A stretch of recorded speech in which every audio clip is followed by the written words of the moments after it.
All right. So I purposefully have not called you, texted you since you've been back because I've just been. I didn't want to dilute our conversation today because I knew it would be. We're going to dive into some really cool stuff, and I've just Yeah. been super excited to talk to you, and I'm not sure why because you haven't really done a whole lot. You've just been laying low, I think, the last little bit.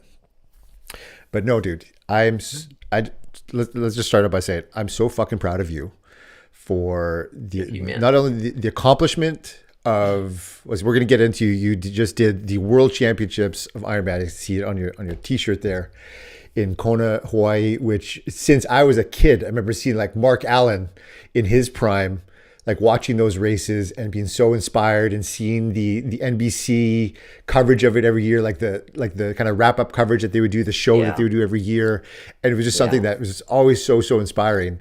And like you did it, you fucking did it. And I'm more inspired though, not by the race itself, but by the journey that you took to get there. And Yeah. I was remembering just a few days ago, I was thinking about actually I was about to reach out to you and to text you about this, but I thought, no, we're just gonna wait because I didn't want to dilute anything from today. But I remember years ago going to your basement apartment with you and Kate. We're in this basement suite, and we would have our little red wine Wednesday or red wine Thursdays where we were done for the week and we'd hang out and we'd talk about stuff and talk about our dreams. And I even remember we would go like we were both wanting to get into doing speaking and things like that. So we'd like challenge each other, like, okay, you're Yeah. gonna get That was up at like five. 20 plus years ago. I remember that. Yeah. Well, yeah, almost. Yeah, like we'd get up like, okay, you're gonna do 5 minutes, talk for 5 minutes on, and we'd give each other a subject. We just had to riff, and like that's where like a lot of the stuff that we were now doing is all kind of Yeah. began. And Yeah. and even before that, but it's so cool to see the journey and all of the ups and the downs and it's just so cool. So I want to I'm not even exactly sure where to start with this, but tell me about, well, I guess tell everybody about the race you just did, and then we'll get into Yeah. kind of the backstory of it, and we'll kind of dive in from there. Totally. So, I mean, I'll kind of talk about my journey for a few minutes as an ultra endurance athlete. So, I think it's important to understand that I have zero background as an endurance athlete. Most of my life, I was an athlete, I was a jock, but my primary sport was hockey. And in my 20s, I retired from hockey. And when I was done school, I was kind of like, what am I going to do? And here I am, my late 20s, and going to the gym and being a gym rat just wasn't cutting it for me. And I just said, okay, well, maybe I'll sign up for a running race. And then it was through running that I got inspired to eventually do marathons, to eventually do ultra marathons, which, you were a part of a 100-mile race, which I was a part Yeah. of, which we could talk a bit about that one too. But with all due respect, I was always moved and inspired by this one race that I saw as a teenager, and it was 1989. Mark Allen, Dave Scott. It was the NBC broadcast, I and remember it well. seeing these Yeah. two guys in the Iron War go toe to toe, and I'm 16 years old, so I'm in a whole nother world of my life. Saturday morning, wake up, I watch this, and for whatever reason, it always stuck with me, Al. And I always wanted to do an Ironman, but specifically do that race in Kona. Hmm. And so, here I am. I haven't ridden a bike in decades. I was newer to running, became a pretty strong runner, and I've never had a swim lesson in my life. Um, I that's my always flight remember way of you're like, saying my people don't swim. my people don't swim. Brown people, East Indian people, swim lessons, you don't need those. I could not drown. And I'll give you a perspective, okay? I did a 100-mile race, finished on the podium, okay? Overall. So that's how fit I was, okay? I went to the pool a week later and almost drowned. Like It was my polite way of saying, I think swimming requires a lot more technique than fitness. Yeah, right. It's humbling. So, it was very humbling. And, part of one of the big things I want to talk about, and I'm going to get maybe even teachy preachy as this conversation goes on, but, we have the capacity for learning, growth, evolution in whatever direction we want. We have this beautiful nervous system that wants to go through neuroplasticity, neurogenesis, and it comes from doing things outside of our comfort zone. So, long story short, and I'm going to share this with you because I got into triathlon in 2010, did my first Ironman then after a very successful journey process of ultra marathons and kind of hung that up. And something with Ironman, I really fell in love with triathlon, swim, bike, run. I found it more balanced. I found it more aligned with my longevity values. But I realized, oh wow, like you can't just sign up to go to this race in Kona, Hawaii. It's a world championship race. It is best of the best. And we talk about health, healing, human potential. I mean, you have to have finished pretty much on the podium in your age group in an Ironman race in the last 12 months to qualify for Kona. So, I mean, I got on that path, and between 2010 and 2015, I did 7 Ironmans. I fast Ironmans, 9.5 hours, my personal record. Fast, running just over 3 hour marathons, 5 hour bike split, hour out of the water. Still, I missed out on qualifying by like minutes in certain Mm. races. It was like this one little breadcrumb that I just couldn't achieve. But I want to say something to that. And I want to talk about this because I felt like the journey and path to strive, achieve, and set the goal of getting to Kona was a process that a lot of humanity embarks on that had me failing and falling short. But so short, Al, that it was right there, like in a 10-hour race. I'm literally like minutes. Like I could have made up minutes anywhere in that race. So the point I'm trying to make is in 2015, I took a break. My eldest daughter, who's 11 now, Indira, she was 2. OCN, who's now 8, was on the way. And, Kate says to me, can we take a break from this Ironman thing? It's kind of a family sport. And I said, yeah, we can do that. Obviously, I still trained, I still moved my body, I still did some half Ironman races, but I didn't train the way I knew I could. And I'd set a goal and intention. And I said, when the kids are older, there's more space. I want to go back to racing Ironman. So I set that intention with conversations with Kate, said, are you cool with when I turn 50, I go back to racing? She said, absolutely. And Mm. I changed as a human being during those 8 years away from Ironman. I changed with having 2 young daughters. And I feel like I became more and more of my authentic self.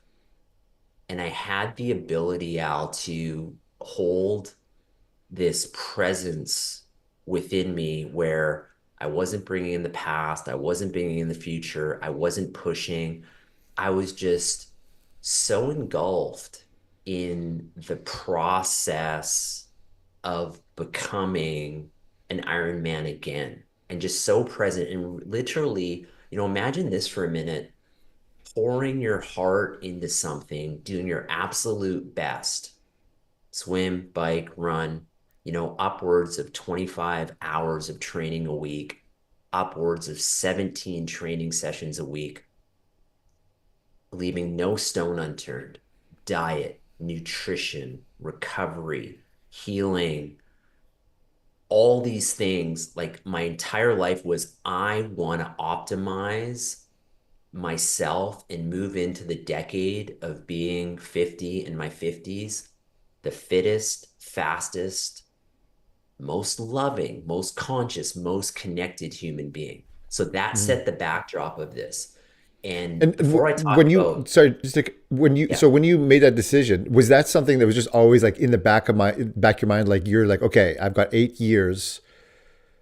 I'm gonna like. Did you look forward to that 50, or was it just something like, okay, I'm gonna just think about other stuff, or was it always like in the back of your mind? Like I was like, no, it wasn't in the back of my mind. It was like I made the decision, I had the conversation with Kate when I was 48. mm, So when I raced last year to qualify for this race, I'd made the decision 2 years before. right, And I'd also had a health crisis then. I don't know if you remember that.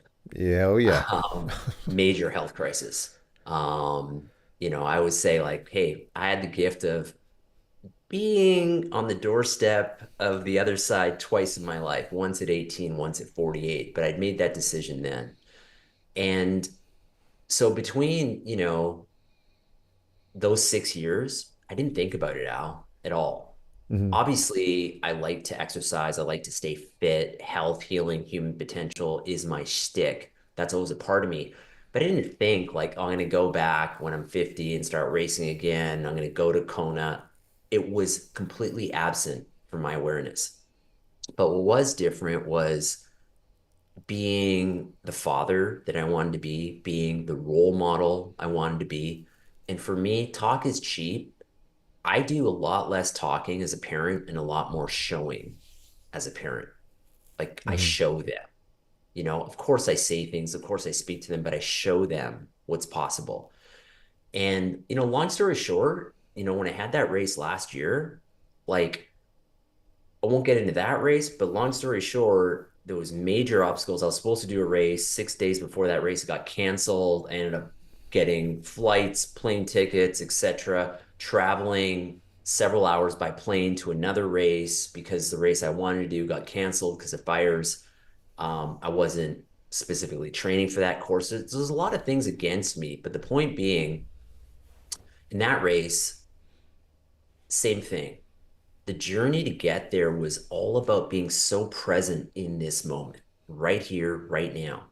In fact, when I crossed the finish line, I had no idea where I was. In fact, I didn't find out 15 minutes till after I crossed the finish line that I was on the podium. And it mm. was Oh, like you had no not idea where you were like I had standing. no idea where I was. I didn't know I if I see, was I in see. last place or first place in my age group. And I didn't care. Right. But I poured my heart, my blood, sweat, and tears into every arm stroke, every pedal stroke, every foot stroke in that race. Yeah. And the irony is that I didn't set out to qualify in that race. I set out to be the best version of myself. Yeah, I think that's so And key because one of the things that happens, I think, yeah, for a lot of people, because especially because yeah, when you go race to race, I think it's interesting because when you go, like, you don't know who else necessarily who else or is racing. So you yeah, could, so when you say like what you said earlier, like yeah, you were 2 3 minutes away. It's not because you were too slow. It was because there was yeah, a couple other people that was just a little bit faster, and correct. so I think it's such a cool distinction for just for life in general that like you're not just doing it, you're not just racing to win, because if you're just racing to win, you could be way less of your potential, or you could leave a lot of your potential out there because you're like, oh, Exactly. you're just trying to beat the guy behind you. That's it. And if Exactly. you I'm a few minutes ahead, no big deal, I can coast.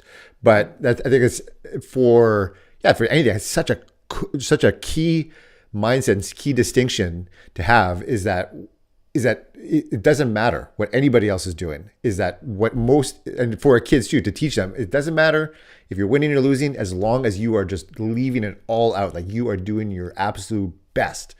And Yeah. that's something you can be proud of. That's something you can, That's something you'd be proud of. So, yeah. long story short, in the last 12 months, I've done three Ironmans now. So I did my qualifying race, I raced in Europe, and then just over a week ago, I raced in Kona, the Ironman World Championships. And let me give you a backdrop of Kona. So I listened to I'm gonna use this analogy like Lance Armstrong. I listened to Lance Armstrong podcast. He was talking about Kona in the race there with Craig Alexander, as we know, three-time Ironman world champ. Hmm. So Lance is probably not the most connected dude in the world. And from his mouth, he said, "Look, I am not woo-woo. I am not woo-woo. I'm very pragmatic. I'm very logical. I'm not a woo-woo guy." And this came out of his mouth. He goes, "However, when I get off the plane in Kona, there's something special about the energy there." Mm. And I'm like, and I feel that, but with the work I do, I'm very in tune with energy. And I'm like, wow, Lance, who I don't think is in this world at all that we speak about, um, even says he could feel this energy. Like Yeah. it is palpable, Elaine. It is palpable, the Wow. energy. Like literally, the moment you get off the plane, you're like, wow, this is a living, breathing island. And it is, it's an active volcano. The governor and mayor of Hawaii and Kona spoke at the opening ceremonies for the World Championships, and they said, this is a living, breathing Aina. It's an active volcano.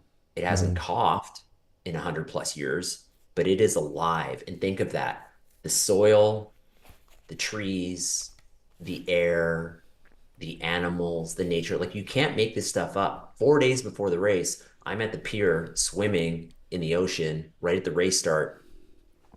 5 minutes later, I'm like, oh my goodness, there's like dolphins. And all of a Mm. sudden, 2 dozen dolphins come up to the surface all around me. Two of them are jumping over me, curling around me, almost to the point like when I'm swimming, I could almost like touch them. Like it was Wow. crazy. And this went on for like 20 minutes. Like you Wow. can't make this stuff up. This is not like some excursion I paid for. I'm literally out there going for a swim, and here I am swimming with dozens of dolphins. You see sea turtles.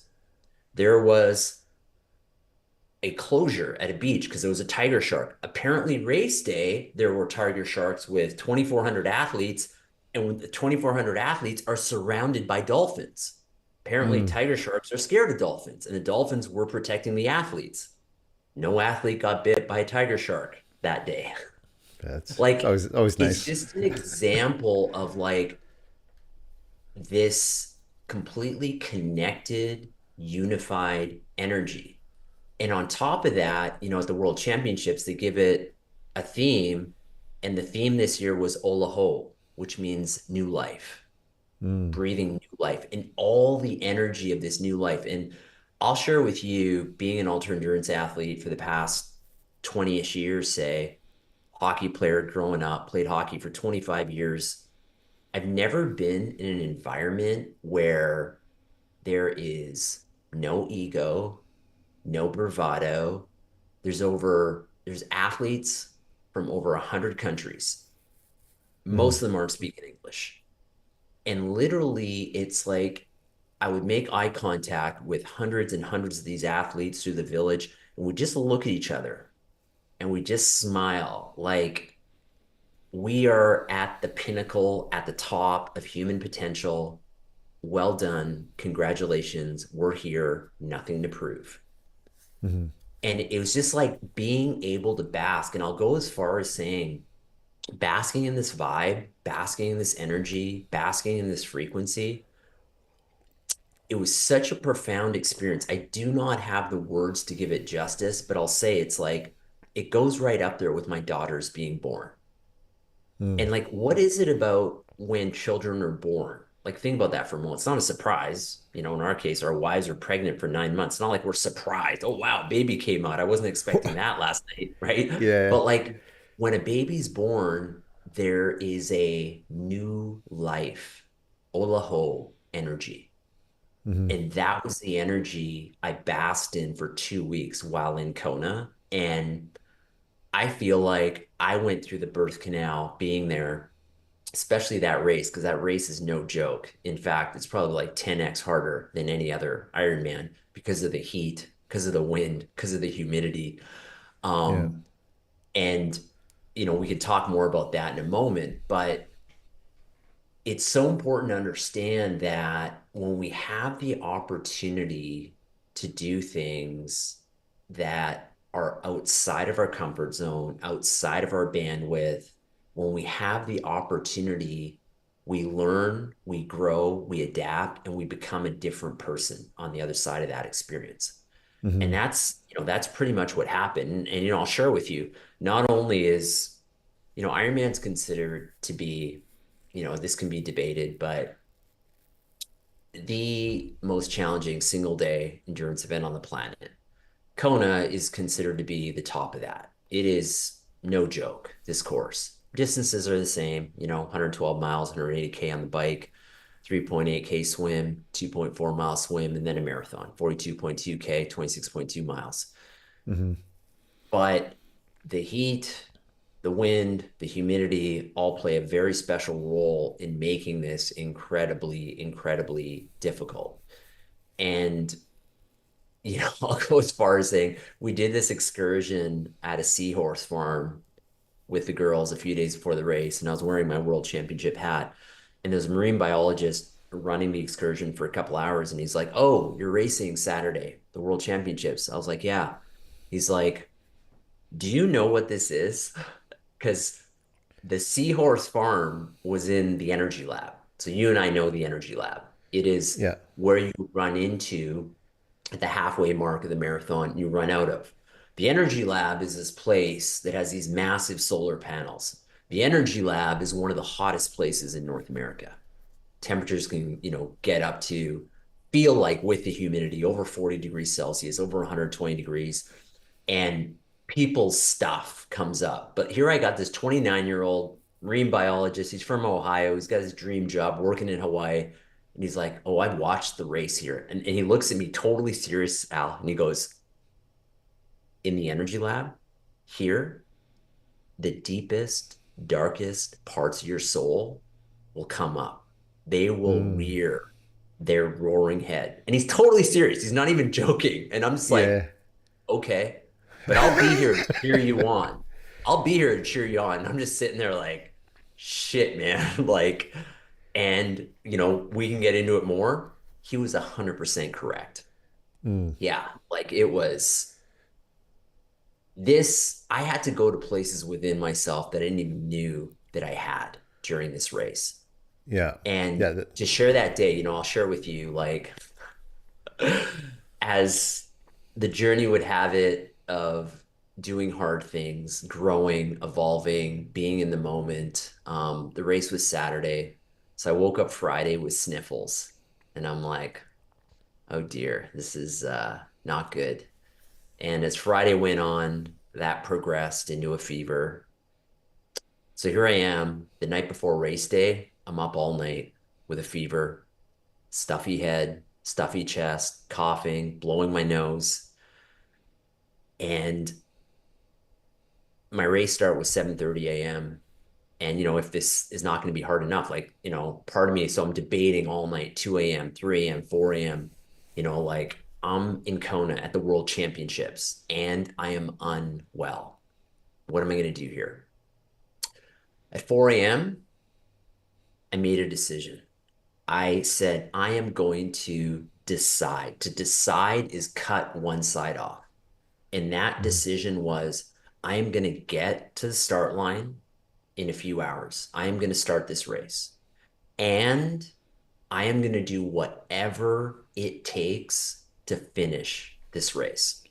So I already knew at 4 a.m., dude, you're not setting any records here. That whole dream of finishing Kona in 9 hours, forget about that.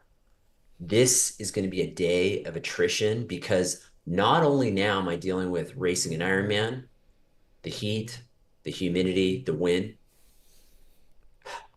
I'm coughing, stuffy head, can barely breathe.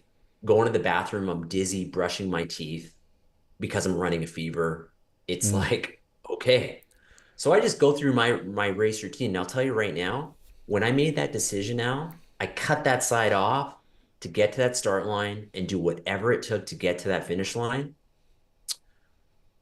That entire day, I never thought about the idea of quitting the race, giving up the race. And, I'll share with you, like, here, I see my family in the morning. I'm in my corral, and my race starts at 7:30. We're in the water. We're getting ready for the paddle boards to go vertical. And about 3 minutes before my race starts, I get stung by a jellyfish. Like, you can't make this God shit saying, "Hey, up. hey, are you sure? You sure you're present? You sure? You Yeah. sure?" Like, so they say on this island, the saying goes that there's this goddess, her name's Madame Pele, and she is the Mm, goddess of destruction and creation. And I feel like she pushed me to try to destruct me. And I feel like that whole day, because dude, like before the race even started, my hamstring and calf are already cramping and swelling up. And I'm just like, oh dear. Here I am blowing my nose, coughing while I'm swimming, dealing with a swollen up hamstring, calf. Like, you couldn't paint a more perfect picture to be like, you know what? Just quit, just drop out.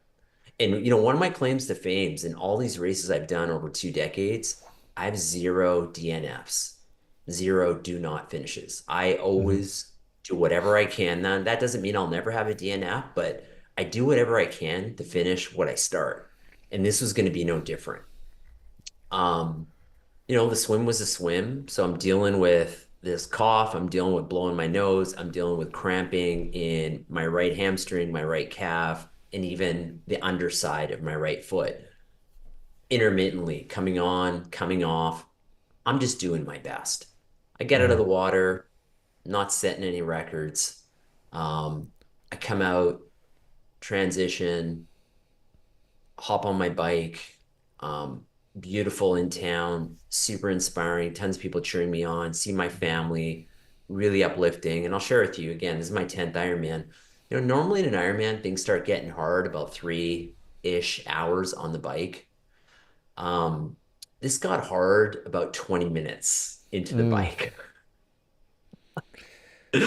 Like, I'll tell you what was happening 20, 30 minutes into the bike. So I'm just like, okay, well, for the uninitiated, you race on watts.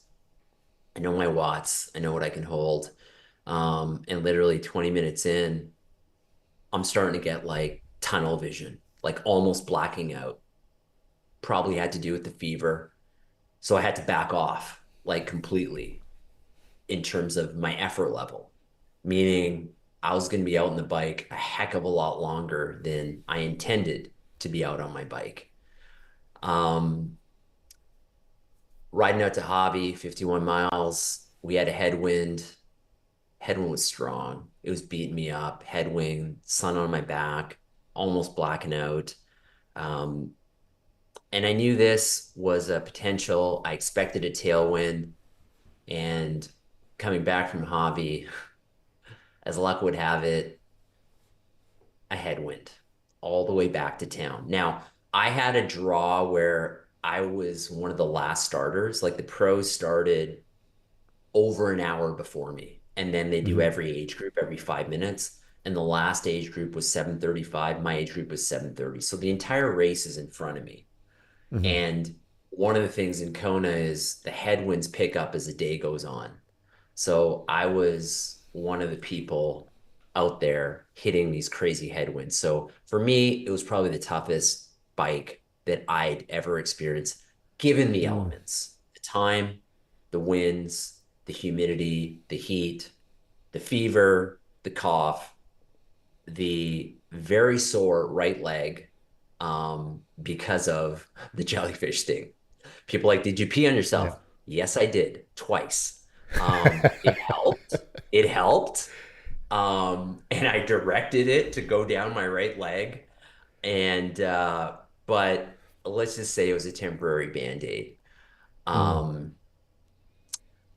One of the things else I want to say here is that, in life, Al, we really have a choice. We have a choice to either be a victim of our circumstances or be a creator with what's actually happening in the moment. And one of Mm-hmm. the reasons I'll say that I'm so proud of myself because not only was all my training physical, but all my training was about being so present in the moment Mm-hmm. and being able to create with whatever was happening to me. And I'll share with you, as far as a race is concerned, I've never had so many elements pushing me into trying to be that victim. Like, Right. you know what? You got stung, you got a fever, you're unwell, just call it a day. You can do this race again. There'll be more races down the road. That is the easy choice. That is the easy path. And, here I am where I got back into town, I got back into transition two. I'm literally sitting inside transition, and my friends who knew me were like, I knew something was wrong because normally you're in and out of transition in a minute, minute and a half. I was in transition for 5 minutes, and I was Yeah, I remember literally seeing that sitting on online. this We're like, bench, oh. and yeah, and I was like, literally like, how on earth am I going to run a marathon? Like, I am destroyed right now. My morale, my emotions, the fatigue, no energy. Like, and again, I did my best with my hydration, nutrition plan, electrolytes, all that stuff. But, keep in mind when you're not well, like imagine yourself sick at home. How much do you get to eat? Like, Yeah, right. you might have half of that bowl of chicken broth, right? It's just suboptimal. But I said to myself, here I am right now in this moment. So I made a decision in that moment. I'm going to break down this marathon into 8 stations. And I knew the first 8 station is in transition. So it was literally like 50 meters from where I was sitting. Like you don't even Mm-hmm. start the marathon. The first 8 stations right before the marathon starts because it's inside transition. So I just said, dude, just get to that first 8 station. Get to the first 8 station, water, electrolytes. I put ice down my top. Volunteers are helping me out. I just start running and I literally broke down this 26 miles into 25 8 stations, That's is beautiful, how man. I literally broke it down. And not only that is I wasn't looking for the next aid station, but I was being with myself right here, right now, in this moment with where I was. Mm. And for the record, this is the slowest marathon I've ever ran in my entire life. And it was the best marathon that I could have ran given the circumstances that I was in right there. Mm-hmm. I saw my family on Alihi Drive. Place we were staying was right outside there. And I literally looked at my girls. I looked at Kate. I said, I need some love. Like, give me some hugs, give me some kisses. Like, I needed something. And I'll tell you, at that 3 mile mark, when I saw them, feeling the love from my family was what got me through what the marine biologist said the darkest parts of you will come out in the energy lab, which was, again, probably one of the most difficult things I've ever had to do in my life. It's hard to measure these things, but I had to go to places within myself because it would have been easy to just start walking, but I kept running. I walked the 8 stations. I probably walked for 15, 30 seconds, but I just kept running as best I could. And being who I am and having a late start, it also gets dark in Kona around 5:30, 5:45, 6 p.m. Mm-hmm. So I'm not expecting to finish in the dark. I'm Mm. expecting to be done the race well before 5:30. And here I am at 5:30 in the middle of the energy lab and the sun is setting. Well, Kona is this beautiful place where they have some really strong rules and regulations when it comes to light pollution. And once you're out of the energy lab, you're on the back stretch from mile 18 to 25 back in town. That was my thing. Get to mile 25 because then you're back in town. You hear the music, all the fans are there, all the spectators there. That adrenaline will carry me the last mile, no problem. But man, I thought coming out of the energy lab was going to be hard. And here I am on the Queen K. It is pitch black.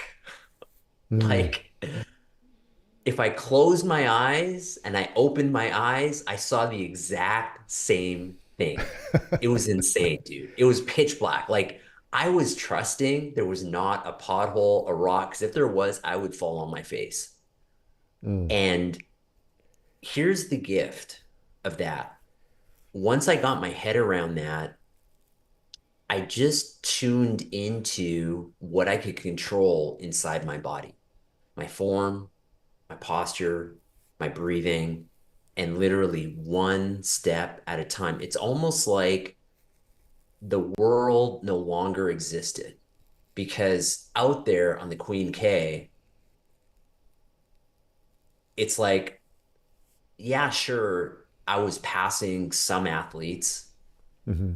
and I've never seen the fittest, fastest humans on planet Earth go through carnage the way they went through carnage. Like Yeah. this race, like literally the fittest, fastest dudes, 20s, 30s, 40s, 50s, walking with their head down. These are the only people I was passing. Yeah. Obviously, these guys were not having their day either. Um, but here's the thing.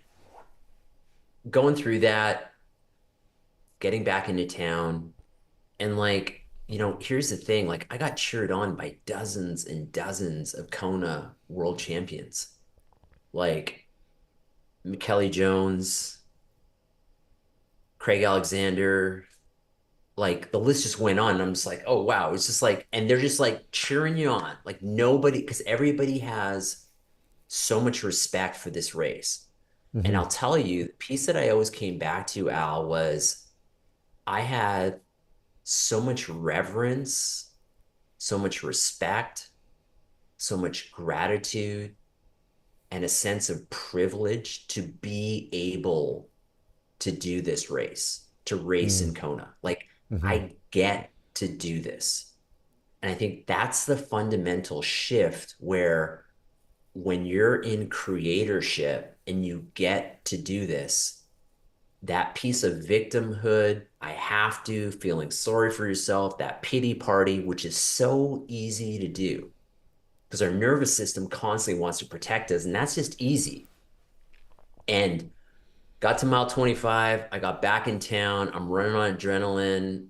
And this dude was, I don't know if you saw my finish shoot pic, but I posted I it on did. Yes. Instagram. Kate sent it to me, I think, a couple minutes after you went through. Yeah, it was, I mean, the feelings, the emotions, the just where I was within myself, like incredible. This by far has been my greatest finish line I've ever experienced. And the conversations that led to with my daughters and what they got to experience that day, like it's just so profound. And here I Yeah. am a week and a half out, and I'm still like, people are pulling me into the world. Oh, what's next? What are you gonna do? And I'm like, I am just basking in the feelings and emotions of achieving this grand thing that for me has incredible significance in my life. And I feel like getting through that and working through that, I mean, there's so many lessons there that I can get teachy preachy if you want here. But,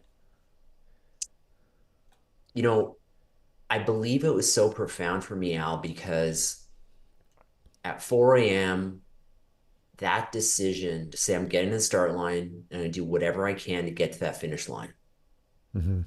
There's no guarantees in life, but that was the hard choice. That was the hard choice in that Look at moment. this. There you Can go. you see that? This is the That's my picture. finish line pick. Yeah.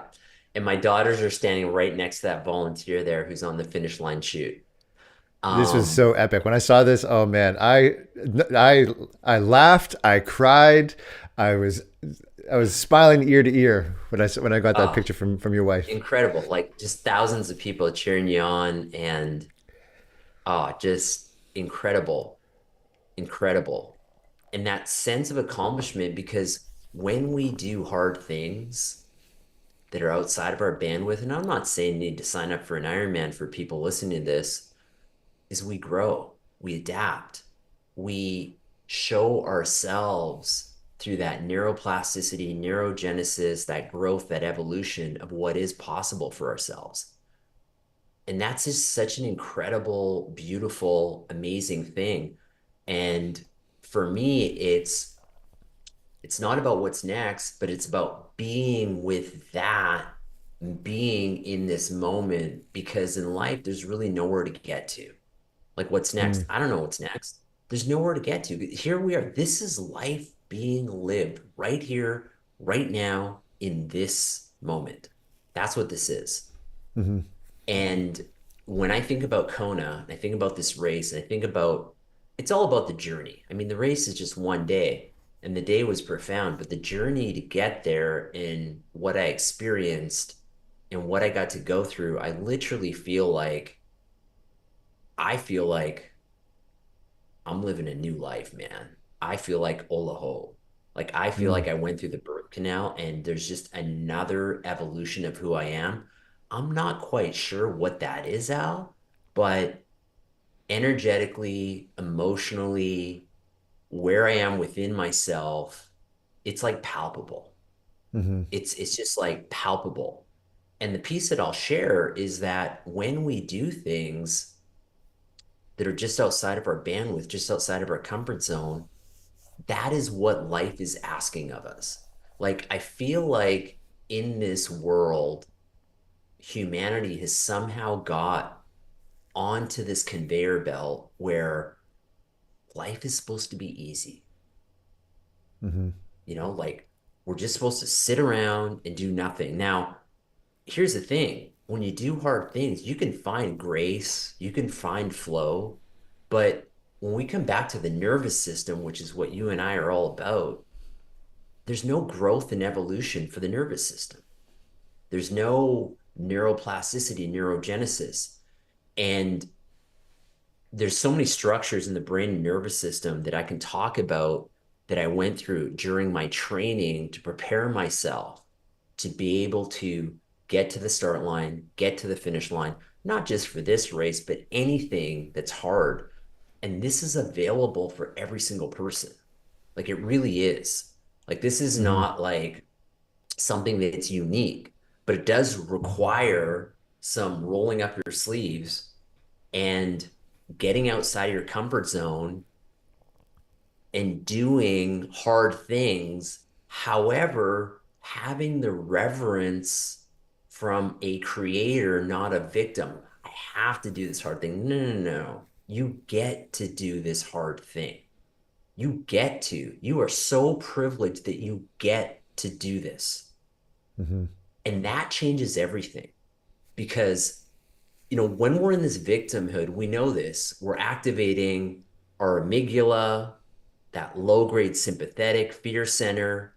That plays a role with our hippocampus. It stores memory, it throws us into the past, it throws us in the future.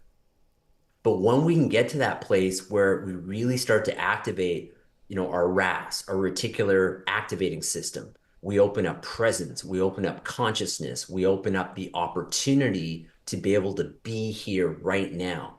So I feel like when you say the journey, I feel like the journey over the past 2 years has like unwired, unfired so many parts of that amygdala for me and the hmm past, present, the way I used to race, which wasn't too long ago, and activated a part of me that has become so acutely present. And yes, completing an Ironman is cool, but the greater gift for me is now I get to experience life living through that reticular activating system, being so conscious, so aware, so present, and really feeling like there's nowhere really to get to. Like here I am, and I get to mm create whatever I would like to create. Yeah. And it's cool to be able to create things that make me a little bit nervous, even a little bit afraid, because it's hard and it's out of my comfort zone. But eventually, even that thing, and I'll say, I've done 10 Ironmans. There's no Ironman that I show up for in the morning that I'm not a little bit scared. Right. The night before, I don't sleep before any race. Because why? Well, yeah, because it's important. It matters. And what's my body going to give me? What's the day going to hold? There's all this excited anticipation, angst, and that's a beautiful thing. To me, that's the juice of life.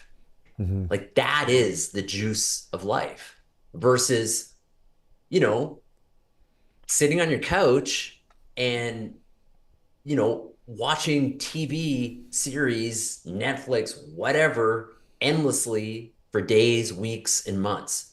Sure, that might be good for a weekend. We all do that. But that can't be the journey.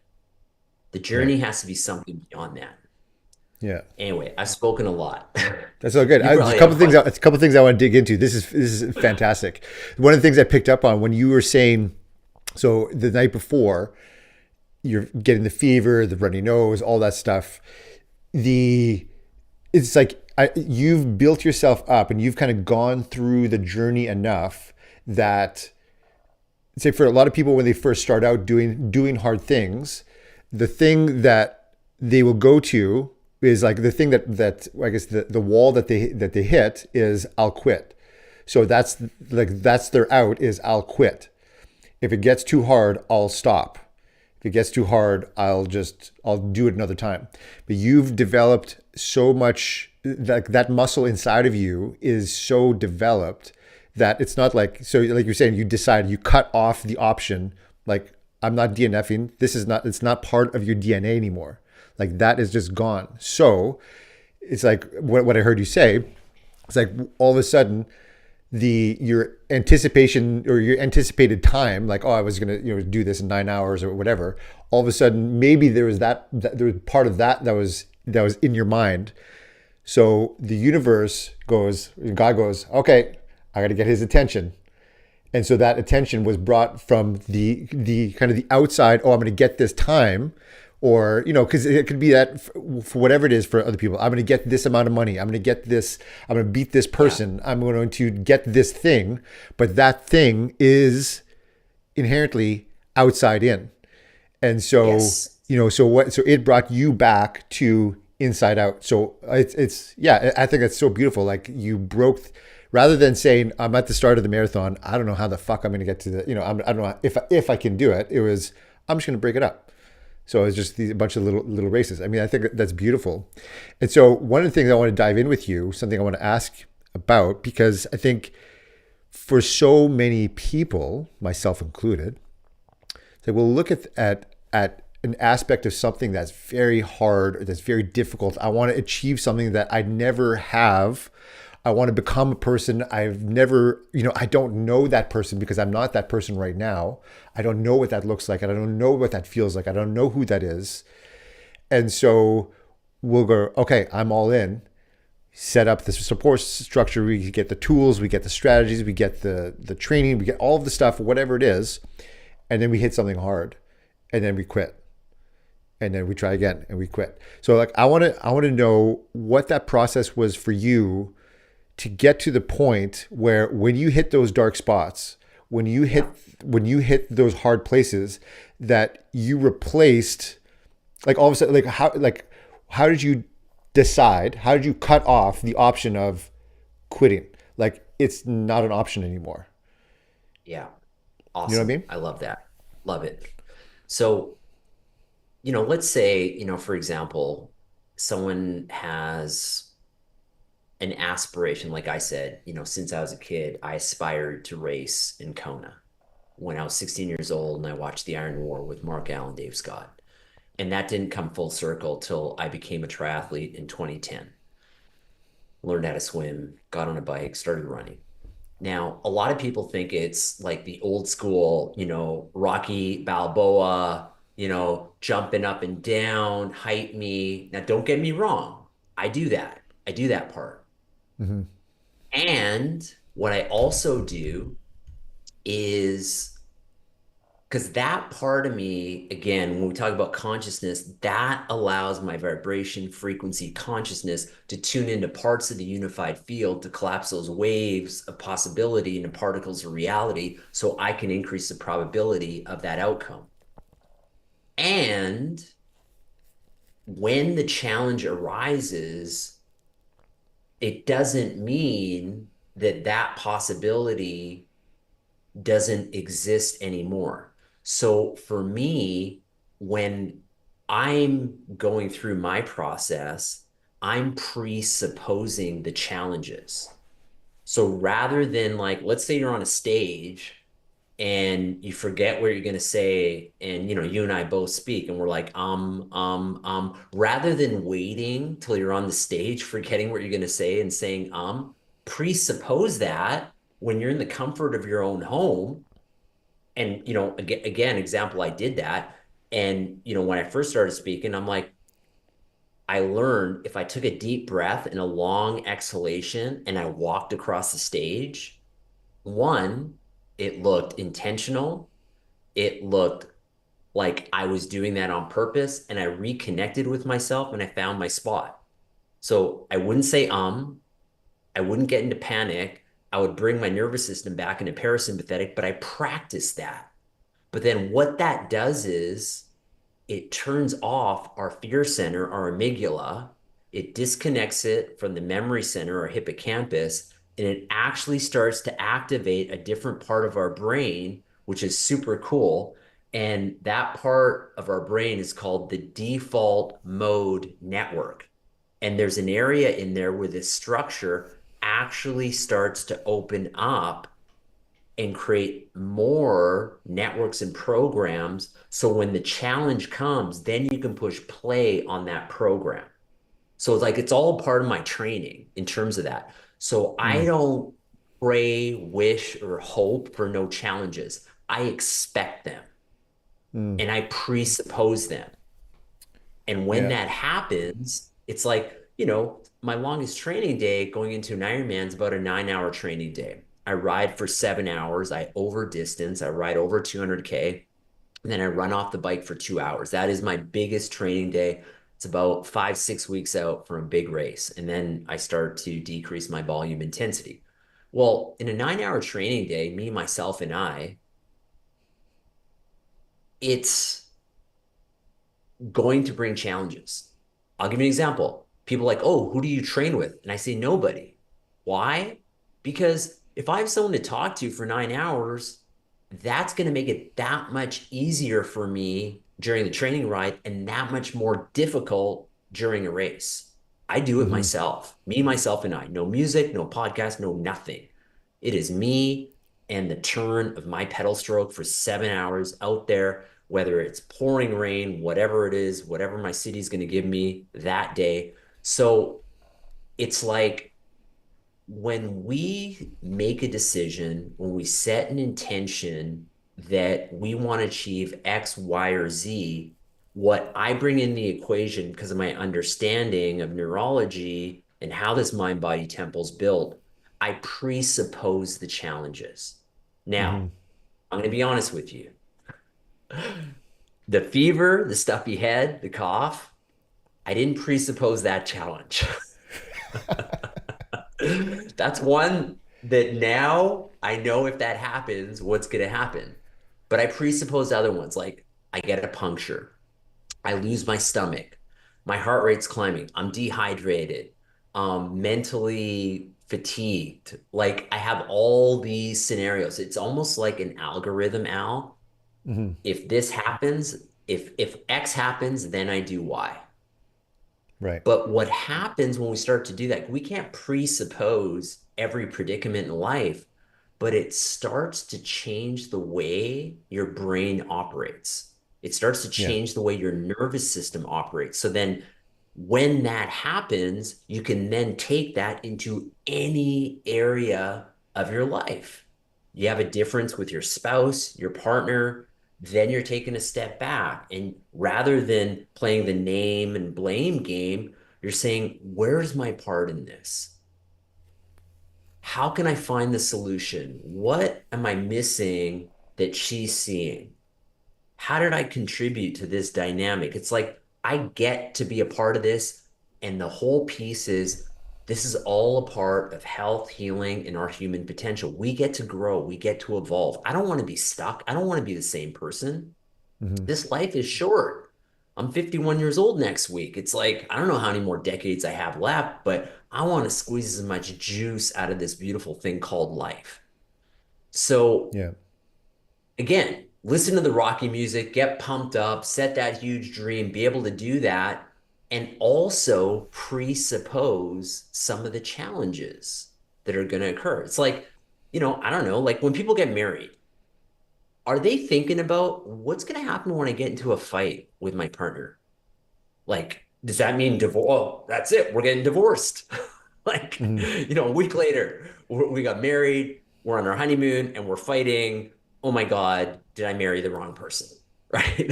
Like, Yeah. because that's what our amygdala wants to do, right? But when we've invested so much, we want to open up to new possibilities. And I know most people after a week of marriage aren't going to do that because so much has been invested into that dynamic. So the more you invest, the more you can turn off that fear center, the more you can turn off exiting stage right. Hmm. And it's done by who you're being every single day. That's how Yeah. neuroplasticity, neurogenesis works. It's by being so present with what is in this moment right here, right now. Yeah. Yeah. It's like something like it's interesting, like something I'll teach inside of our program, something called sensory acuity, behavioral flexibility. So meaning like Okay. you're so in tune with yourself, you're so in tune with the certainty within yourself that when we're presenting, when we're sharing with other people, that we're really like we're sensing what is going on around us, and we're able to, because we have such certainty within us, and because we've trained like we've trained so much that we can adapt how we like what we say and how we come across, all of that, like that can Yeah. happen, but that can only happen when we've gone through that training, and when we've gone through the scenarios, like you said, I think that's really cool. Like it's something that's very similar. I remember learning years ago from Tim Ferriss. I think it was an exercise. I think he calls it fear casting or something like that. So like you have your goal, and then you look at, okay, this is the goal. What are all the possible things that can go wrong? And Right. then you really dissect it, and it becomes not something that is once you potentially meet it, it's not the I have to quit. It's insurmountable now. It just becomes something to figure out. And so Hmm. all of a sudden, fear gets reframed, and pain gets reframed as, oh, just something I have to figure out. Yeah. And as something that we know, what's her name, Marie Forleo, she has that book, Everything is Figure Outable. Everything's you know figure and outable. so Yeah. yeah, so it's like so I think it's interesting, like put to imagine that we're going to go through life and want something more for ourselves, and want to do something bigger, and want to achieve something without without the thought, or we're trying to ignore the thought that something negative or something challenging is going to come up, like is Hmm. ridiculous. It And is. yeah, and so I think it's really cool to like, so as a practice, to really like, okay, like dive into it, as opposed to what most people do is ignore it Shy away from. and just think like it's not Yeah. la la la la, it's not, no no no no no. But it's And really and harnessing that. with that, that's true. Like, I mean, people sign up for things like an Ironman because they want a challenge. Like they want a challenge. And again, I'm not suggesting, advocating everybody should do an Ironman, but what I am suggesting is we seek challenges. Mm. That's And what I'm suggesting. what do you think? So, because I've thought a lot about this, because when we look at movies and stories and documentaries and things that and books that really inspire us, there's a large percentage of those things all have to do with some sort of physical pursuit, some sort of Mm. overcoming of the physical. And you'll likely remember, from years ago when we first met, actually at Arnaud's program at the Masterpiece Training Camp, and Yeah. it was always such a beautiful thing that I remember really embodying with him or from him was this idea that we strip away the physical. We become Yeah. so tired and so exhausted, and all of a sudden we see that there's a whole other world. We tap into this like emotional, mental strength that we have. And then even that gets beaten down and even that gets exhausted. And then from there, we realize that there's an abundance, like just an exuberance of energy that comes from our souls, comes from our spirits. And once we can tap into that, then anything and everything is possible. And I think that one of the cool things about physical pursuits is that it seems to unify, like you talk about a lot about like the unified field, like it unifies all of those things. It's not just a mental pursuit, it's not just like this philosophical abstract idea, but you're really bringing every part of existence, your body, mind, spirit, everything is in this thing. It's all part of Right. this process. And I think that's why it's also so relatable, because it really taps into something so primal within us, that we see somebody struggling and our heart goes out to them and like being like, oh, I know that feeling. And you want that person Yeah. to overcome because there's parts of us that just want to overcome as well. And yeah, like I Yes. remember seeing that race with Mark Allen and Scott, like that was just like, oh, like there's like I still get goosebumps just Yeah. visualizing that TV footage, because it's like there's something that is so like we're so connected, all of us inside of that story. Like that story is our story. And I watch you, and I Yeah. remember watching you going through the Ironman. Like your story going through it was my story. And I took so much strength from you doing it. And I know, like you're saying, like you're taking strength from not only the environment around you, the energy labs, like the island, the energy of the island, but the energy of the people and your family. And it's like everything just gets just like Yeah. so myopic into like what really matters. Yeah. And I think that's beautiful. It's beautiful. And I also believe that observing and journeying through life, Alan, from that lens and perspective is a choice. Like Mm, I really do. I really want to hit home this idea of, am I a victim or am I a creator? And that's within every single person. And it completely changes what parts of our brain and nervous system get activated with that choice. So the exact same thing, like this could be a glass of water. And if I'm like, you have to drink this glass of water, even though I'm full, I can't do it. It tastes disgusting. Or, oh my goodness, like I get to hydrate myself. I've completely changed my endocrine system. I've activated a different part of my brain and nervous system, and I take a sip of it. It's like our awareness around what it is we're doing is a conscious choice, and everything is trainable. So we get to experience that. mm-hmm, And it's probably one of the reasons why multiple people, two people can have the same physical experience but have a completely different internal experience. Like I love the title of your podcast. Like life is not outside in. I mean, I think that was the point I was trying to hit home. My mm-hmm, first 7 Ironmans, there was a little bit of outside in. Then my eighth Ironman, it was all inside out. mm-hmm, My last one was all inside out.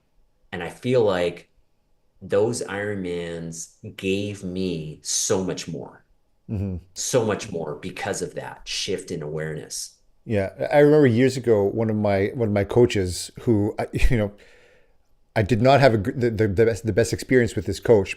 However, it ended up, when I look back on it, it was so perfect. And I remember one of the brilliant things I remember him imparting to me was, I remember thinking about goals for my office and like looking at like financial goals and practice volume goals and lifestyle goals and all these things. And I remember going through the process and feeling like it seems like it's just all ego driven. Like this is all just about me. It's all about the stuff that I want to get, and it's all about the things I want to have, and maybe the way that I look to other people. And I remember talking to him about it, going like I don't know, how do I change these goals to be more like inside out. And I remember Mm, brilliantly he said, "Don't worry about it." He's like, because he's like, set the outside in goals, but the person that you have to become to get those things has to come from the inside out. He's like, you will right. not be the same person. That you have to Yeah. completely become a different person to have those things. And so I remember Right. that was the first time when I really tapped into the idea of like whenever it is, and because I feel like there is like so outside as inside, so like the macro, so the micro. So there is part of that outside in thing that gets us to like see something bigger for ourselves, but then it's a matter of, well, who must I become? It's not what do I Yeah. have to do? It's not who do I have to talk to? It's who do I have to become, Right. right? Yeah. Awesome. Love it. So, what do you think some practical steps? Let's say someone is starting from the like I recognize that my life is driven at least when those tough moments come up, because we can all think like we're all like, oh, I'm on the spiritual path and I'm doing all of these awesome things and I'm trying to serve and give and love, and but when shit hits the fan, it gets like, oh no, I'm acting as a victim here. Yeah. So what are some practical steps, even just like some baby steps that someone like we can take to just start Hmm. from going like from becoming the victim to the victor? Like I remember years ago listening to, something was transformational for me was listening to an old interview between Larry King and Christopher Reeves. Remember the OG Superman, right? Yeah. Does our day of Superman, right? Our day of Superman. Yeah. So he asked Christopher. He said, Larry said, "Christopher, are you afraid of dying?" And Christopher said, "You know what, Larry? I'm not afraid of dying. But I'll tell you this: the day that I do go out, the day that I do leave this planet, I'm going to do that climbing the mountain of success like a victor, like a champion, and not die at the bottom, complaining about my circumstances like a victim." Right. And here's a guy who was quadriplegic, yet was spending all of his days writing best-selling books. He was like doing stem cell research. He was doing like everything he could to Yeah. make an impact on the world, even though he had every excuse in the book to just like hang out and relax Hmm. and just do nothing, right? Yeah. And so, but like that for so many people, and I remember of a time for myself too, like that seems like I'm not like that. That's not like that's Right. another species of person. Right. And so realizing that, I mean, we have this message that like, so like if I can, so you can, and we all have it within us. It's part of like it's we all have the same neurology, that we all have the same capacity for neuroplasticity. And so what are some like basic like fundamental beginner steps that someone can take to like change from victim to victor? Awesome. Love it. Very fundamentally, I think where it starts is it's doing an assessment of yourself, who you're being, and the parts of your life that you're not happy with. So if you look at like, and let's use a simple equation, like, I don't know, like, I mean, I think the whole world at some point wanted to lose a pound or two. It's like, oh, I need to lose 10 pounds or 20 pounds or 30 pounds or 40 pounds. So again, like an awareness of something that you would like to improve, right? So it's a very simple step. Okay, my life is good, but I have this thing that I want either to change or I want it to be better. So it's like a self-review, a self-assessment, Mm, okay? And then the next step really is understanding that we are the product of the patterns that we live day in and day out. It's like, again, let's use the example of somebody that wants to lose weight.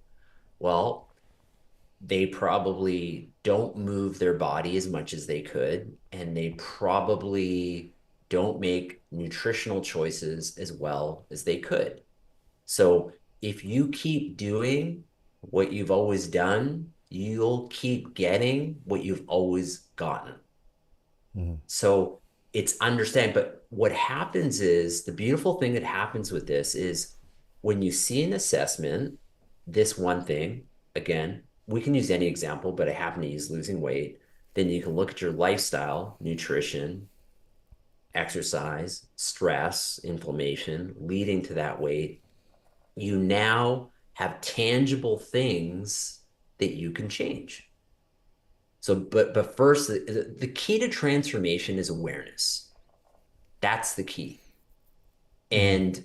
And, for me, I live in a place where, look, I don't question if the sun is going to come up in the morning. Oh, I hope the sun comes up in the morning. I don't like lose sleep at night. Mm-hmm. And I don't stress out if the sun's going to go down because I believe in this thing called the universe. And I believe that we live in an intelligent universe. And I may not always have the awareness or consciousness to see the intelligence and perfection within the universe, i.e., bad things happen. I simply don't have the awareness to see that perfection, but I trust that. So when we have a self awareness, we have a tap on the shoulder, someone has an ache, a pain, an illness, something they don't like in their life. That is the perfection of the universe tapping them on the shoulder. There's an opportunity to do a self awareness there. And the more aware that we become, then we can see the patterns that may have led to that outcome. Step three, start changing the patterns. Right. And it could be so easy, so small. It could be as easy as I'm going to drink more water. I don't drink enough water. I'm going to drink more water. Great. Let's do that for 30 days. Let's just drink. If I drink 1 cup of water, I'm going to drink 3 cups of water every day. I'm going to do that for 30 days. And after 30 days, that will become a pattern. That will become a habit. And then you can look at something else. Mm-hmm. But it's like that small baby steps. I mean, I'll give you an example. I'll like really difficult thing I had to do is I had to learn how to swim when I was 34 years old. And Yeah. I'll tell you right now, for the parents out there, way easier to teach your kids when they're 4 and 5 years old to swim versus 34. Because in my mind, I knew what I wanted my body and my arms to do. But when I went to the water, it wouldn't do that. And I literally had to break it down as small as like, I'll give you an example. Like, when I would reach and begin my catch, my wrist was bent. And when I did that, my elbow would drop and I would pull no water. And the first thing I had to do, I literally spent 6 months focusing on straightening my wrist. Like that's it. It took me 6 months so I didn't have to think about it. And that was now a habitual pattern. Mm. So small, right? Mm-hmm. But literally just to break the idea. Because again, when I did this, my elbow dropped. But when I did this, then my elbow stayed high and then I'd hold more water. It's like literally baby steps, small, one thing at a time. Right. And that's really the secret right there. It's actually not rocket science. Like one little small step, allow that step to become a new habitual pattern. And here's the other piece of advice I give: throw out, put it in the bonfire, never resurrect it, get rid of the report cards. We as humans, we're giving ourselves report cards almost every day. Mm. And I actually feel like it serves no place for us What do you mean? because, Define that. What's like? How do we give ourselves report cards? well, right away, we give ourselves a report card where, it's like, okay, let's say, for example, somebody's a little bit inflamed, a little bit overweight, and the first thing they're going to do is start drinking more water. Then after 20 days, they feel no different. So they're going to decide, they give themselves a report card. How do I feel after 20 days of drinking more water? Well, I don't feel any different. I haven't Mm. lost any weight. That's a report card. And then you quit, you give up. The drinking the water is a journey. Like me straightening my wrist wasn't going to make me swim any faster because then the next step was holding a high elbow, but I couldn't hold a high elbow with a bent wrist. So Mm. if I just straightened my wrist and all of a sudden said to my swim coach, my times aren't getting any faster, no report card because this led to this, which led to this, which led to holding more water, which eventually I could build fitness. So I had the right form. So I could swim with some of the best age groupers in the world. Right. Do you see where I'm going with it? Yeah. So Yeah. Yeah. we're so quick to give ourselves a report card, pass, fail, before we've actually made the fundamental changes within ourselves. Right. Like So it's like anyone who's we're worked with relying, me, we're defaulting back to our feelings as opposed yes, to the principle like that. Yeah. Like like as we say over and over, like the work works. The the work principles, works. the principles are at play regardless of whether you believe it or not. Like it's like Right, gravity. The sun is going to come up whether you believe it or not. It's happening. right. It's this. We are in Yes, this intelligent universe that is doing this thing, and you are part of that. You are somehow you did not become immune to the laws of nature. right. Yeah. Yeah. And I think the other thing with that too, to add to that, is that, we so often, I so often also underestimate or overestimate what I can do in a week. Mm, But when I put my time horizon a lot longer, like I can definitely underestimate what I can do in like a year. right. Yeah. So, and it's something that Alex Hormozy talks a lot about like you're like all the naysayers, all like even the naysayer in your own mind that says you can't do it, you can't do it, you can't do it. They're right all the time until Yeah. they're not. Right. And we often we think like, oh, I need to this thing to happen this week. But if we could just hold on to like a month, 2 months, three Yeah. months, 4 months, a Yeah. year, Yeah. then it becomes, oh, no big deal.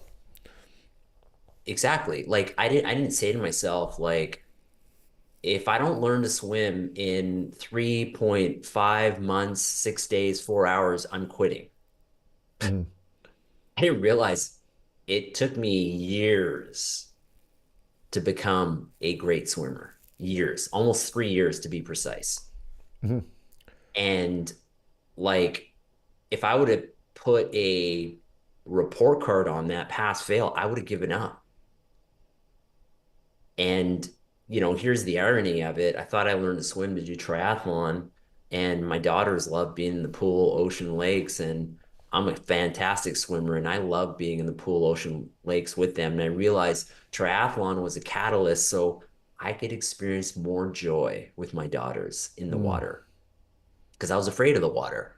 So that was what my massive awareness came. Wow, all this time, energy, learning how to swim, becoming a great swimmer, making swimming so joyful has actually added even more joy because my daughters are fish. They love being in. Where's the pool?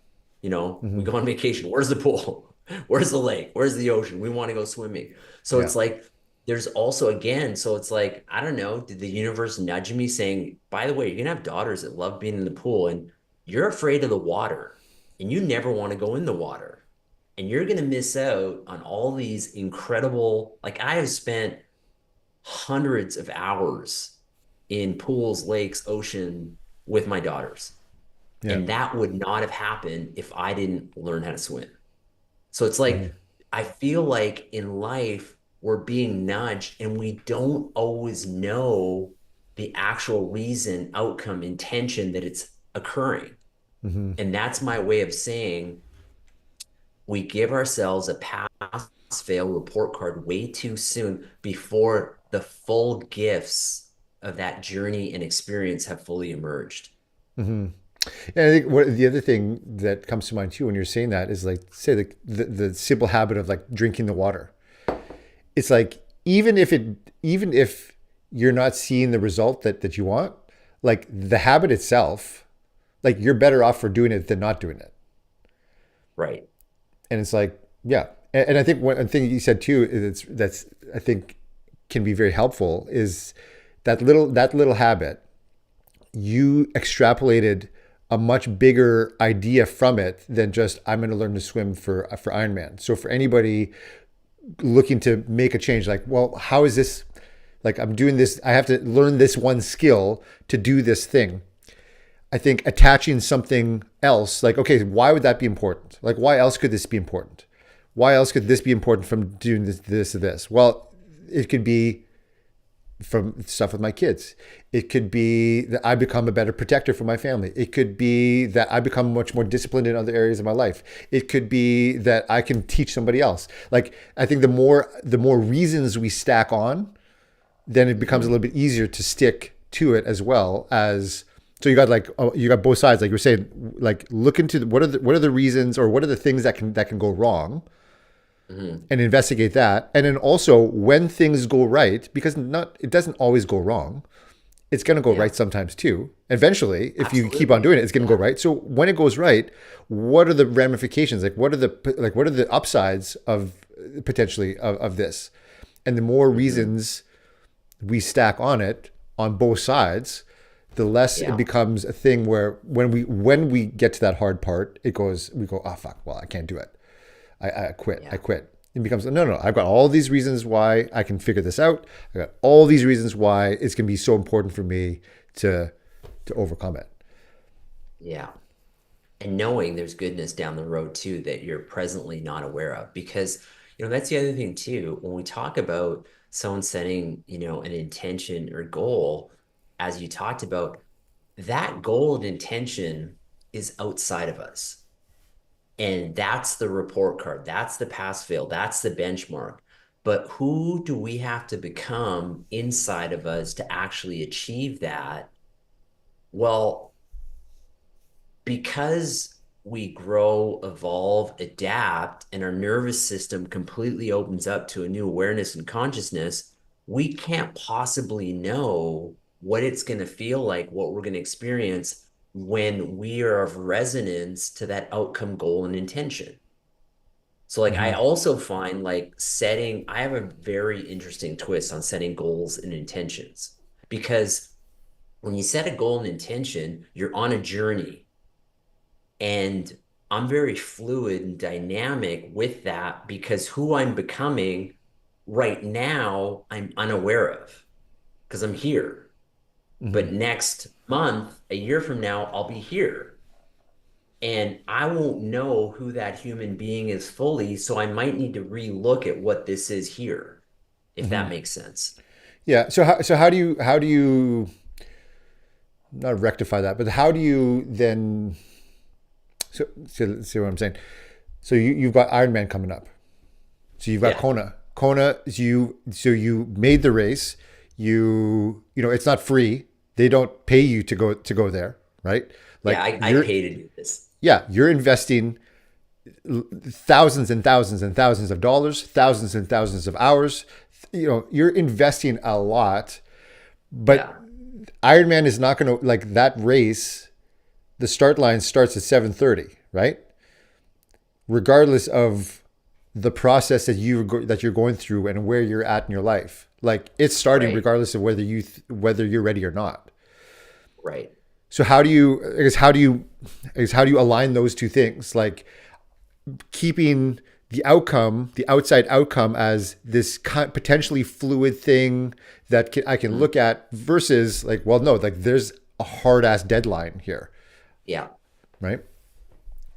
So I separate that two ways, Al, and I separate life into clock time and horticultural time. Mm.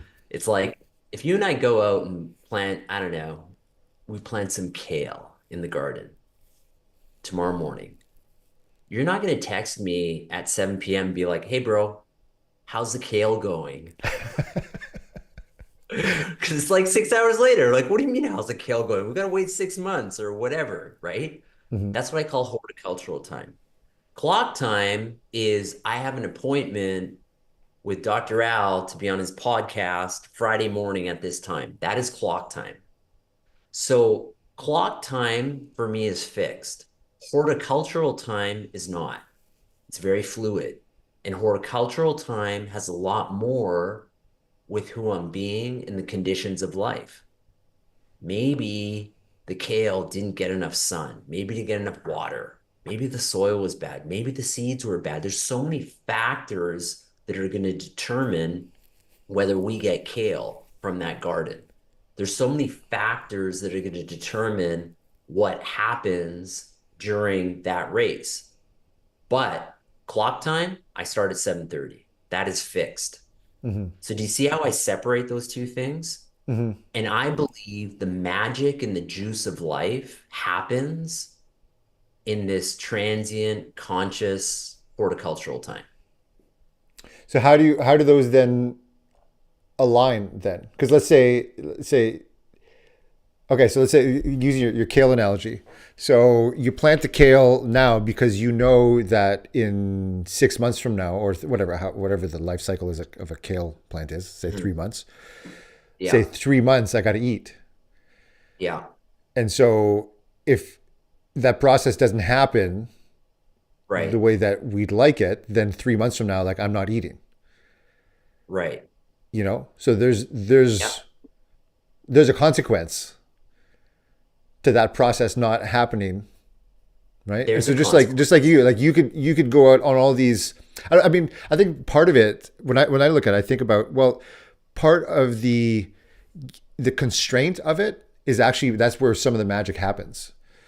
Because if I said Right, I'm gonna do Ironman, one day right, I'm gonna make $1 million, one right, day I'm right. gonna do Yeah, this thing, yeah, yeah.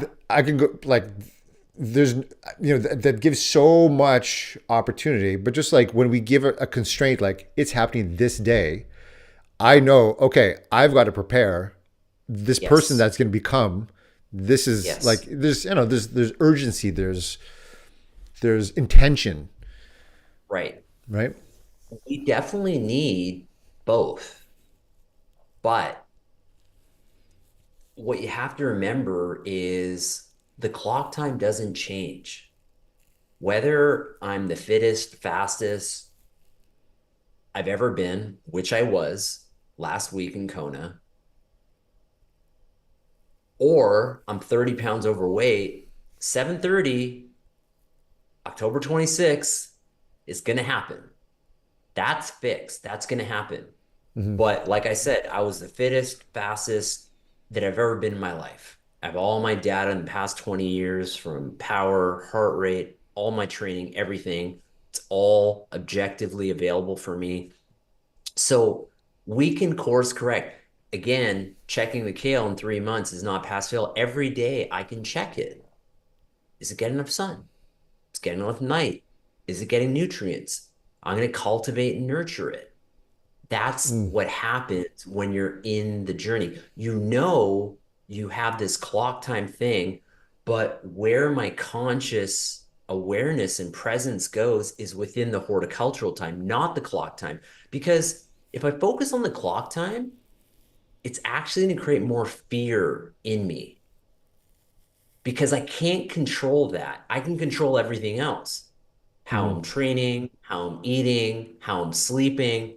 Am I overtraining? That's my thing. I'm always riding that line of overtraining. I never undertrain. Just Right. doesn't, that's just my personality. But I'm always riding that edge of optimally training and overtraining. And sometimes I get it right, and sometimes I get it wrong. Even if I'm 1 week, 2 weeks, 2 months from a race, I'm going to course correct. Dude, you're overtraining. You need to take off a session. You need to back off Saturday's bike session. It's supposed to be a 6 hour session. You're going to do a 2 hour session. You're going to rest more. You need to up your protein. Do Mm-hmm. you see what I mean? It's like that's where we can constantly be course correcting, but that requires us being so present in this moment right here. Mm-hmm. And again, it's like diamonds, no pressure, no diamonds. The clock time, that's the pressure. I'm going to do an Ironman one day. No, no, no. I'm going to do an Ironman October 26th. That's the pressure. We need that. But that's it. That's all that does. What we do with that is then come back to this moment because this is the only thing I have control of. I Hmm. have no control over tomorrow, next week, next month. But right here, right now, when I get up in the morning, I have control of what I'm putting in my body, how I train, how I recover, how I heal. Does that make sense? Yeah, absolutely. Yeah, yeah. So it's like Beautiful. when you're looking Yeah. at it. So when we're looking at the horticultural time principle is moment by moment. We're I guess not controlling. We're I guess adapting to the constraints of the moment as opposed to looking at the result of the moment. The You're result is the cultivating, yeah. Go you're ahead. cultivating and nurturing what it's going to require to fully show up at that moment. Does that make sense? Yeah, it's like, and it's like in that horticulture time, like the one of the things that is I think required most in that time is faith.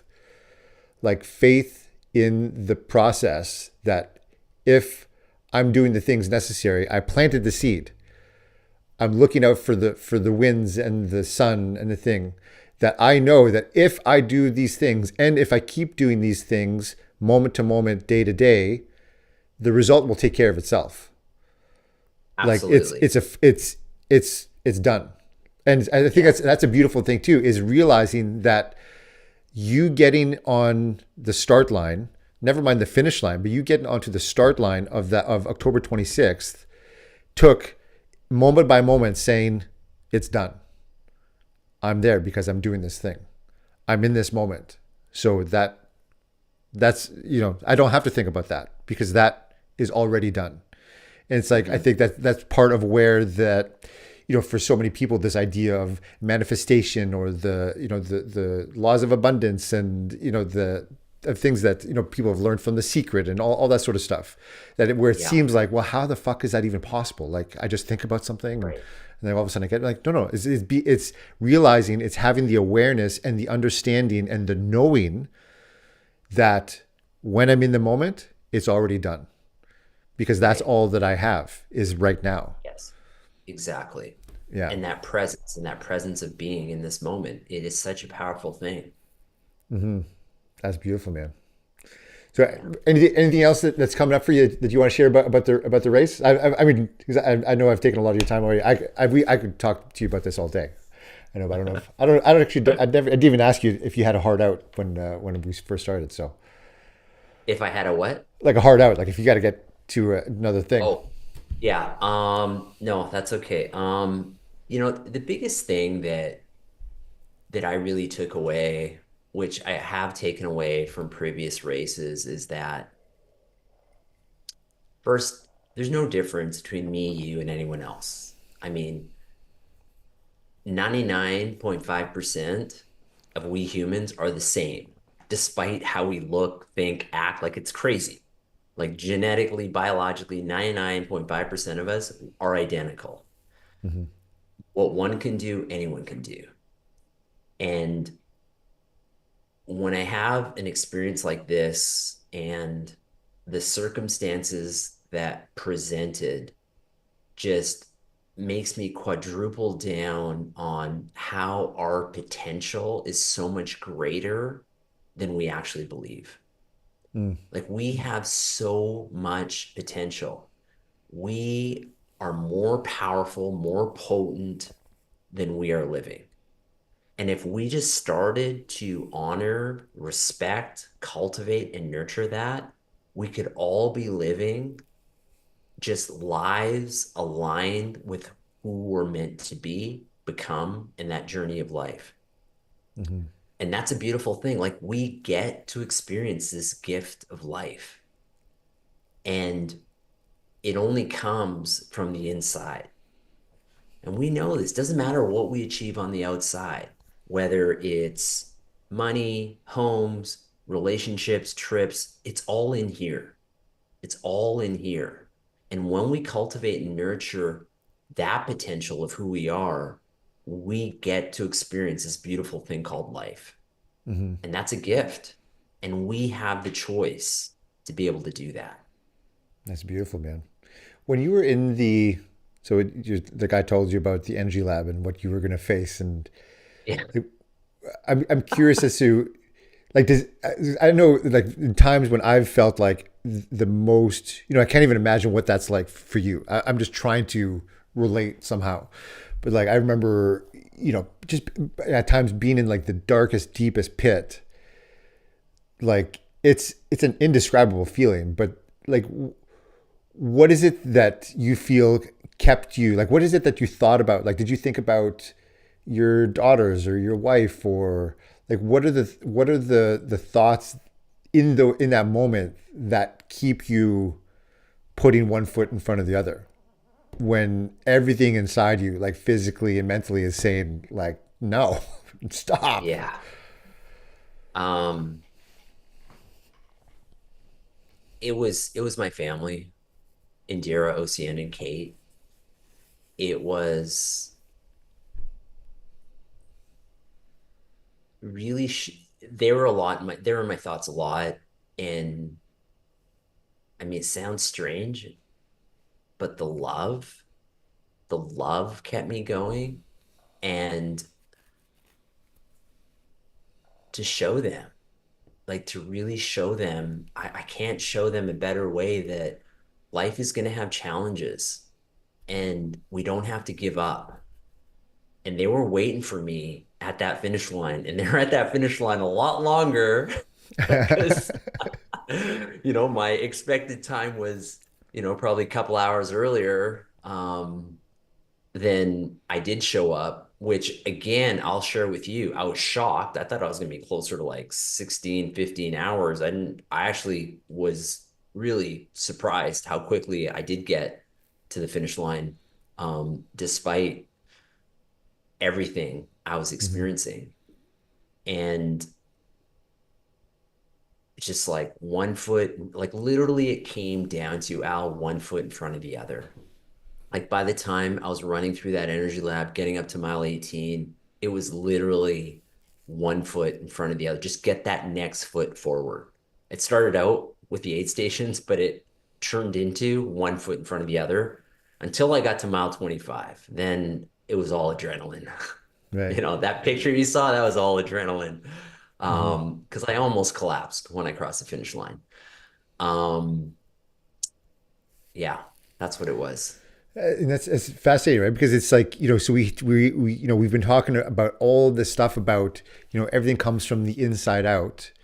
Yet, for like, I remember we were talking about this likens to, or it almost matches the birth of your kids.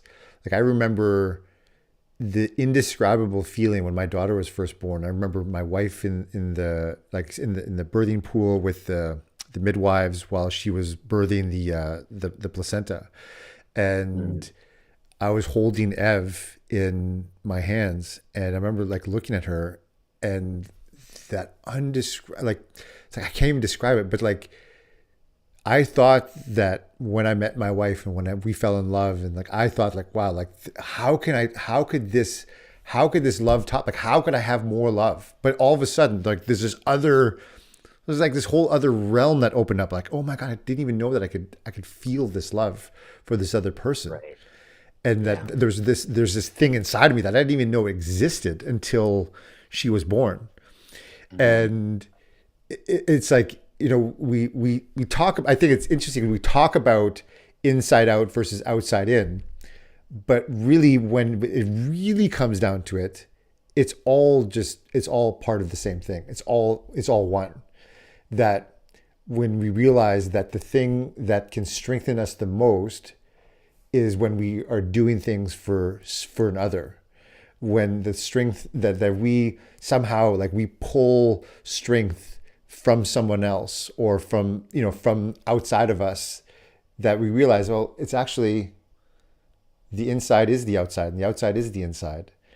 And that the more, I think part of for me, the things that have gotten me through the hardest things is having people, having a support, having a family, having friends, having loved ones that I knew were with me through thick and thin, and no matter what, that there's like this unconditional love that was there, that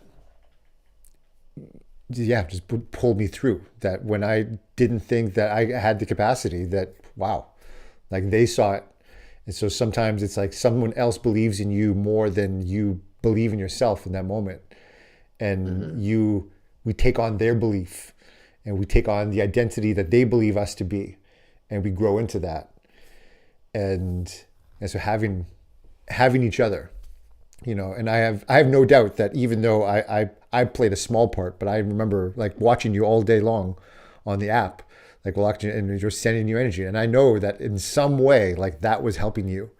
And I think for all of us, like the more that we look outside of ourselves and we see people who are doing really great things, when we can send love to those people, like that only helps us. And for so many of us, we're stuck in this like, oh, like they've got more, and so we want this like pull them down for us to feel better about ourselves. But really, when we can elevate ourselves to the level that we aspire to, it's night and day what it does.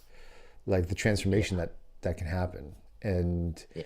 I love all you that. know, And love is calibrated as the highest frequency and consciousness on the planet. So for me, it's all about love. yeah, it's beautiful that in the depths of the most painful, darkest moments, we realize what is there is love. Is love. Yeah. When it's and you said it like physically stripped, mentally stripped. Like there's no mindset that's gonna trick my way through this. Emotionally stripped. Like I was right down to that core. And it's just tuning in to the love and getting one foot in front of the other. Awesome, man. Cool. Well, again, I'm so proud of you for all that. I mean, for the race, but also for, like I said, the most important thing for me, and the most inspiring thing for me was just the journey. And maybe you can come back on. We'll talk about the what happened a couple of years ago that even got you to this point, because that Yeah, in and of itself too is an amazing story. totally. But it's I pull so much strength. I like when you were racing, like I was speaking at the same time at a seminar, and Yes. I remember right before Yeah. I remember watching you, and then like I was being introduced, and I was like looking at where you're at, and you hadn't started yet, but I remember, okay, he's getting ready, and I remember just tuning in, and I know that like tuning into something bigger than ourselves is Yeah. what carries us through. And yeah, so I took strength from your journey.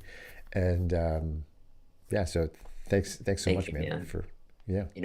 A big part of Iron Man talks about is Ohana, which is family. And I feel like I have so much Ohana all over the world, with my immediate family, family like you, friends, loved ones all over the world. And I could feel that energy.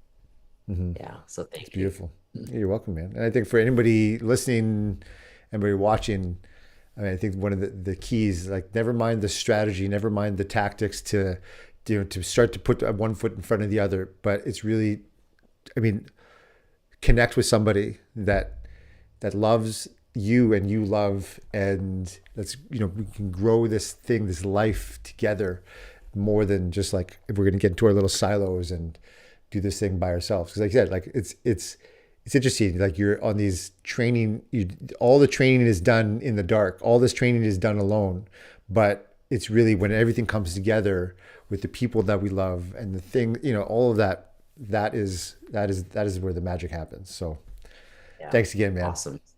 All right, Thank you, dude. man. So Thanks for having yeah, me. yeah, we'll talk very soon again. Love you, buddy. Yeah, absolutely.